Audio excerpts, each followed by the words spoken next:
and have a lot of potential. جس طریقے سے پیرنٹس اپنے بچے کی ویکنیس، اسٹرینتھس اور اس کا پوٹینشیل آئیڈینٹیفائی کر سکتے ہیں، اسکولز یا ٹیچرز یا اور کوئی تھرڈ پرسن جو ہے وہ آئیڈینٹیفائی نہیں کر سکتا. So home schooling gives you opportunity کہ آپ بچے کی اسٹرینتھس، ویکنیسز آئیڈینٹیفائی کر کے اس کو اس طرح سے فیسیلیٹیٹ کر سکیں. سو آپ کے پاس فلیکسیبل ٹائمنگز ہو جاتی ہیں، پرسنلائزڈ جو ہے وہ کریکلم ہو جاتا ہے بچے کو ایجوکیٹ کرنے کے لیے، اور پھر جو اس کی اسٹرینتھس ہیں آپ کے پاس پلینٹی آف ٹائم ہوتا ہے کہ آپ اس کو پالش کروا سکیں، اس کو اس میں فیسیلیٹیٹ کریں، اس میں اس کو ہیلپ آؤٹ کروا دیں اس کی چیزوں کو. فار ایگزامپل ایک بچہ جو ہے وہ میتھس میں بہت اچھا ہے، ٹھیک ہے، اور اب ایٹ دا ایج آف 5 جو ہے وہ 3rd گریڈ یا 4th گریڈ کا میتھس جو ہے وہ اٹیمپٹ کر لیتا ہے، بٹ اس کی لینگویج اسکلز اتنی ابھی ڈیولپ نہیں ہیں یا کچھ ہے. آپ کا جو اسٹرکچرڈ ایجوکیشن سسٹم ہے وہ آپ کو ہیلپ نہیں کرتا کہ اس بچے کو آپ گریڈ 1 سے 4 میں لے جاؤ، ٹھیک ہے. بٹ ہوم اسکولنگ میں آپ کے پاس یہ فریڈم ہوتی ہے کہ آپ اس کے میتھس کو گریڈ 5 لیول کا اس کو کروا دو، اور ایجوکیشن جو اس کا لینگویج ہے جس میں اس کی ویکنیسز ہیں وہ آپ اس کو ہیلپ آؤٹ کر دو کہ آپ گریڈ 1 گریڈ 2 کے لیول پہ اس کو پالش کروا دیں. یہ تو واقعی درست بات ہے کہ آپ کے اوپر آپ کس سبجیکٹ کو کس طرح سے لے کر چلتے ہیں. لیکن کیا اس کا نقصان نہیں ہوتا؟ کیونکہ ہمیں اکثر دیکھتے ہیں نا وہ کمپیریزن والا، اچھا کزن کے ساتھ یا اسی ایج بریکٹ کے باقی بچوں کے ساتھ کہ نہیں وہ تو اس لیول پہ پہنچ چکا ہے، تو یہ میرا بچہ اس لیول پہ اب نہیں ہے کسی ایک پرٹیکولر سبجیکٹ میں، تو وہ that makes you feel down actually. جی بالکل، ہمارے ہاں اس چیز کو بہت کمپیریزن اور ججمنٹ جو ہے وہ آبویسلی ہمیں فیس کرنے پڑتے ہیں، ریزسٹنس بھی آتی ہے بہت زیادہ. لیکن اگر آپ آن گراؤنڈ ریالٹی دیکھیں، جو فیکٹس ہیں وہ یہ ہے کہ جو ہوم اسکول بچے ہو رہے ہوتے ہیں بہت ارلی ایج میں بہت ساری چیزیں جلدی سیکھ جاتے ہیں. جیسے اگر آپ اس کو لینگویجز سکھانا چاہ رہے تھے، آپ اس کو کوڈنگ سکھانا چاہ رہے تھے، اب اور جو ڈیجیٹل ایج کی ڈفرینٹ اسکلز جا رہی ہیں، اگر آپ نے بچے کو ارلی ایج میں سکھانا چاہ رہے تھے، آپ نے اس کو اس کے اکارڈنگ ٹریننگ کرنا شروع کر دی ہے، تو ایز کمپیئر ٹو وہ بچے جو صرف کنونشنل اسکول میں جا رہے ہیں اور ان کی اس طرح سے گرومنگ نہیں ہو رہی ہے، تو وہ گریڈ 2 گریڈ 3 لیول کے بچے ان اسکلس کو پالش نہیں کر پا رہے ہوتے جو ہوم اسکول میں. جیسے میں نے I have work with like thousands of مدرس، اور اس میں ایسے ہے کہ 7 سال تک جو پہلے 7 سال ہیں بڑے امپورٹنٹ ہیں بچے کی وکیبلری لینگویج ڈیولپمنٹ میں. تو ایسے بچے بھی ہیں جو ہم نے ٹرین کیے ہیں، انہوں نے 7 لینگویجز 7 ایئرس تک کی عمر میں، عربک بھی جانتے ہیں، فرینچ بھی جانتے ہیں، چائنیز بھی سیکھ لی، انگلش بھی سیکھ لی جسٹ ہوم اسکولنگ کے اندر. سو اپرچونیٹیز آپ کے پاس زیادہ ہو جاتی ہیں. اس کے علاوہ 11 سے 13 ایئرس کے بچے ایسے ہیں جنہوں نے او لیولس کے ایگزامس دے دیے، ٹھیک ہے. سو یہ اٹس جسٹ آل اباؤٹ کہ آپ کتنا فوکسڈ ہیں، آپ نے کتنا ان کی اسکلز اور ان کی ویکنیسز کو آئیڈینٹیفائی کر کے ان کو اس میں اسسٹ کیا، ان کو ہیلپ آؤٹ کیا، ان کو ایز اے پوری فیملی جو ہے وہ جب انوالو ہو جاتی ہے. اور اس کے ساتھ ساتھ جو فیملی کنیکشن ہے، جو فیملی بہت اسٹرانگ ہو جاتا ہے، because every one is mentoring the child. اس میں اب دادی بھی ہے، دادا بھی ہے، باپ بھی ہے، ماں بھی ہے، خالہ بھی، سب ہے. اب یہ دیکھیں نا کہ لیٹس کمپیئر نا، ایک بچہ جو کہ اسکول جا رہا ہے وہ صبح اٹھا، آنکھیں ملتا اٹھا، ناشتہ بھی اس نے صحیح سے نہیں کیا، لیٹس بی آنیسٹ نا ایسے ہی ہو رہا ہے. اسکول گیا، اسکول سے واپس آیا، تھوڑا لیزی ہے، کھانا کھایا، میں بھی تھوڑا ریسٹ کیا، قاری صاحب آ گئے، اچھا پھر ٹیوشن چلا گیا یا ٹویٹر آ گیا، گھر میں بیٹھ کے اس نے ہوم ورک کر لیا اور رات ہو گئی وہ سو گیا. فیملی کے ساتھ ٹائم کب اسپینڈ ہوا ہے اس کا؟ ہم اس میں بالکل بھی انکریج نہیں کریں کہ آپ اپنے بچوں کو اسکول نہ بھیجیں، روٹین ٹھیک کریں ان کی. ہم یہ کہہ رہے ہیں کہ روٹین ایسی کریں بچے کی کہ بچہ ہیلدی فیل کرے. اب اصل مسئلہ جو اسکول آپ کہہ رہے ہیں نا آنکھیں مل کے جانا، وہ یہ بھی ہوتا ہے کہ بچے فون پہ لگے رہتے ہیں ہر بار. اور دوسری بات سبین یہ بھی کہ ہم خود بھی تو یہی کر رہے ہیں نا، صبح اٹھ کے ناشتہ نہیں کر رہے، بھاگتے وقت آفس جا رہے ہیں، تو پھر بچے بھی یہی کریں گے. پھر کمپیئر کریں اس بچے سے جو کہ آپ بات کر رہی ہیں، دادی بھی سکھا رہے ہیں، دادا بھی سکھا رہے ہیں، امی ابو فوکس کر رہے ہیں، جو گھر میں باقی ریلیشنز ہیں وہ سب اس پہ فوکس کریں تو بانڈ ڈیولپ ہے. بٹ ہم سب اس لیے نہیں کر سکتے کیونکہ ہم سب ٹرینڈ نہیں ہیں، اسکلڈ نہیں ہیں. ٹرینڈ نہیں ہے، اسکلڈ نہیں ہے اس طریقے سے. دوسرا ہر ایک کی اپنی پریفرنس بھی ہے کہ کس طریقے سے بہتر طریقے سے اپنے بچوں کی تربیت کر سکتے ہیں، ان کو سکھا سکتے ہیں. اچھا، جو آپ نے دادی دادا، چاچو چاچی، یہ آپ نے بات کی کہ سب مل کے تربیت کر رہے ہوتے ہیں، پیرنٹس کی بھی تو اس میں کتنی کاؤنسلنگ کی ضرورت ہوتی ہے. بیکاز آج کل جو فیملی سسٹم ہے اور ہم یہ دیکھ رہے ہوتے ہیں کہ نو انٹرفیئرنس. ہمارے بچے کیونکہ پیرنٹنگ بڑی چیلنجنگ ہو گئی ہے آج کے دور میں،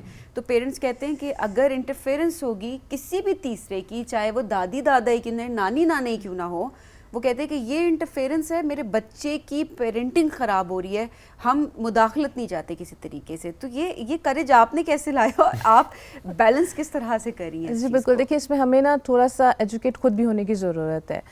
اٹس ناٹ لائک کہ ہمیشہ جو انوالومنٹ آف ادرز ہے وہ آپ کے بچوں کے لیے ڈسٹرکٹیو ہوتی ہے، ایسا ہرگز نہیں ہے. ٹھیک ہے، جب آپ ہوم اسکولنگ کی بات کرتے ہیں نا، اس میں سب سے پہلے ہوتا ہے کہ آپ کوئی نہ کوئی کریکلم اڈاپٹ کرتے ہیں